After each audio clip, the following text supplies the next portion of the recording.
Azərbaycanın tanınmış idmançıları karyeralarını bitirəndən sonra nə etməlidirlər? Gəlin baxaq, tanınmış judoçu Orxan Səfərova 23-cü ildə karyerasını bitirdi. Avropa çempionu, İslam oyunlarının qalibi, dünya çempionatlarının mükafatçısı, Avropa oyunlarının mükafatçısı və özünə bir zal açdı. Yeniyetmələrlə başladı məşq etməyə. Beynəlxalq Judo Federasiyasının akademiyasının təhsili proqramını keçdi. Yaponiya Universitetində kurs keçdi.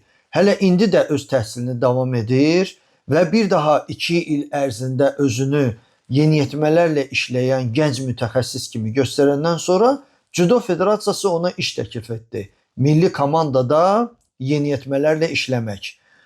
İndi artıq Orxan 2 zalla məşq etməkdən əlavə olaraq həmçinin də milli komandaya kömək edəcək.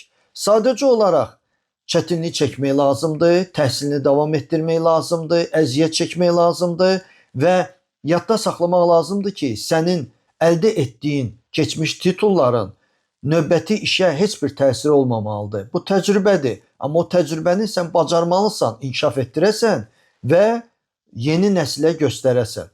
Orxana uğurlar.